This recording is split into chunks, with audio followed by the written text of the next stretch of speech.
All eyes continue to be on Ladakh and activist Sonam Wangchuk. The Union Territory, known for its majestic beauty, became the epicenter of violence a few days back. A protest led by Wangchuk demanding statehood for Ladakh and protection under the 6th schedule, which grants special autonomy to tribal areas, spiraled out of control. A local office of the Bharatiya Janata Party was set on fire, vehicles were torched, stones were pelted as protesters clashed with police.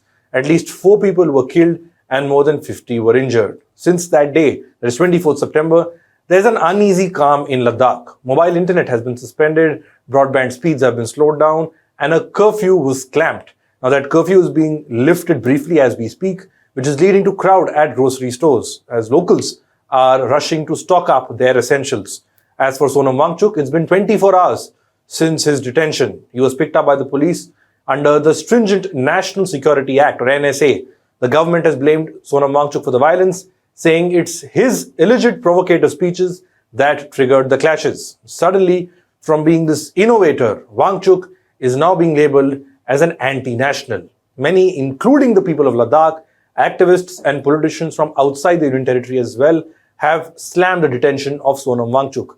Meanwhile, the police has made some fresh revelations in their probe against the activists from Ladakh. And a former BJP MP from the UT has called out the government over its handling of the crisis in Ladakh. Hello and welcome, I'm Shubham Chauhan. Let's get started. So today, the DGP of Ladakh addressed a press conference, the first since Sonam Wangchuk's detention yesterday. Ladakh DGP SD Singh Jamwal said there was a big question mark on the credibility of Sonam Wangchuk. Jamwal claimed that Wangchuk's links to Pakistan have emerged, and this includes also his alleged visits to neighboring countries like Bangladesh. That angle is also being probed by the police. The DGP further said that a Pakistan intelligence operative, or PIO, who was in touch with Sonam Wangchuk, has been detained with incriminating material. Listen in to what the DGP of Ladakh had to say. एक सवाल जमाल साहब ये है कि सोनम वांगचुक के खिलाफ एक NSA लगाया गया है और रिपोर्ट्स आ रही हैं कि उनको जोधपुर जेल शिफ्ट किया गया है. ये क्यों किया गया, क्या चार्जेस उनके खिलाफ हैं, अगर आप उसको एलैबोरेट करें. और एक सवाल और कि गवर्नर साहब जो हैं कविंदर गुप्ता, उन्होंने बोला कि एक फॉरेन कॉन्स्पिरेसी है. अभी एनडीटीवी पे इंटरव्यू दिया, तो इन्वेस्टिगेशन में क्या सामने आया है? देखिए, कुछ इन्वेस्टिगेशन जो हम अभी तक आपको बता सकते हैं, कुछ ऑब्वियसली हम नहीं बता पाएंगे क्योंकि उसमें एक प्रोसेस चल रही है. जो सोनम वांगचुक का है, अगर आप देखें इनका प्रोफाइल और एक इनकी हिस्ट्री रही है, ये सारा कुछ आपको यूट्यूब में अवेलेबल होगा. जिस किस्म से इंस्टिगेशन वाली उन्होंने बातें की हैं, अरब स्प्रिंग की बात की है, जहाँ नेपाल या बांग्लादेश या श्रीलंका की जो इंस्टिगेट करने के लिए उनका एक अपना एजेंडा है.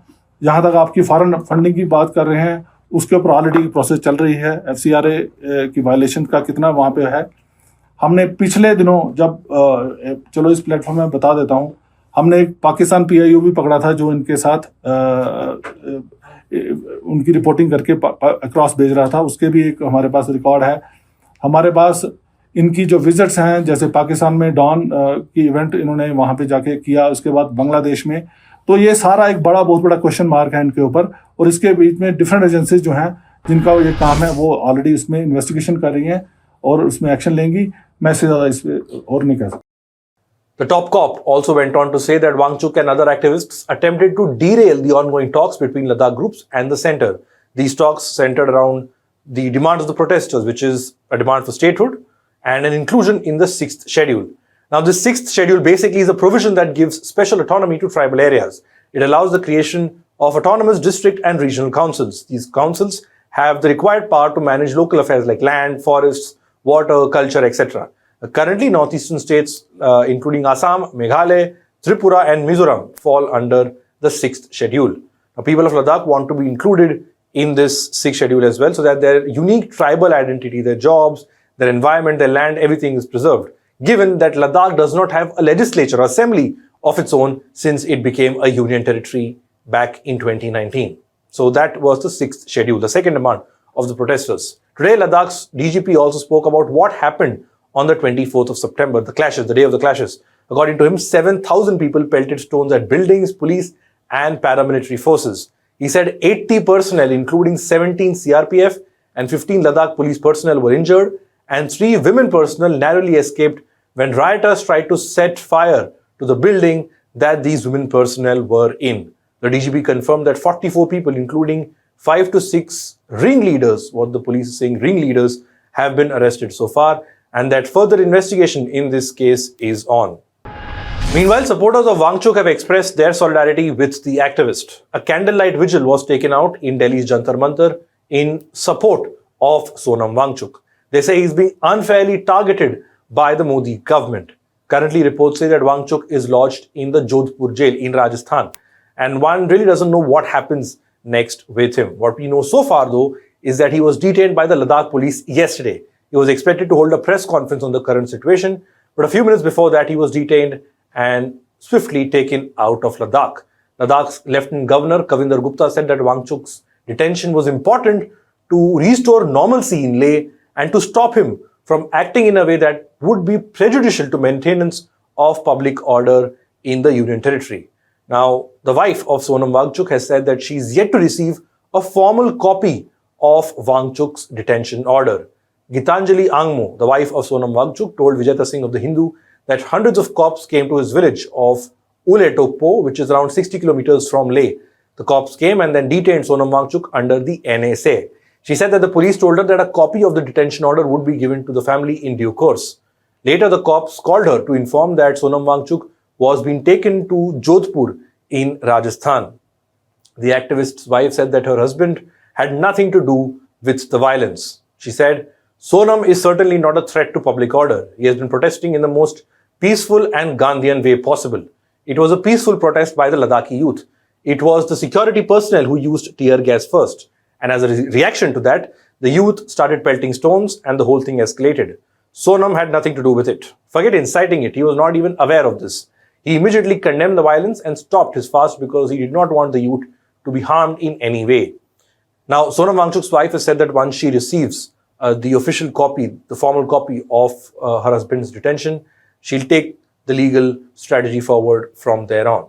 But just to give you some context, Wangchuk has been detained under the stringent NSA, that is the National Security Act. This act allows an individual to be detained for up to 12 months based on government orders without a trial in court.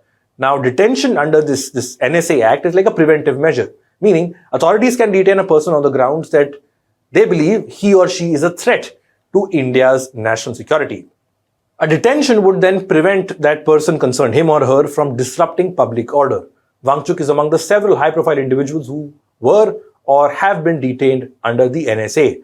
In 2023, pro-Khalistan MP from Punjab, Amritpal Singh, was detained under the NSA and shifted to Dibrugarh jail in Assam.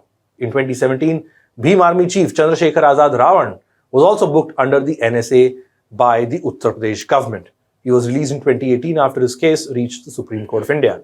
Now, critics have flagged the misuse of this NSA. They say that the government is using this act to target dissenters and just keep them behind bars without any trial, without any specific charges.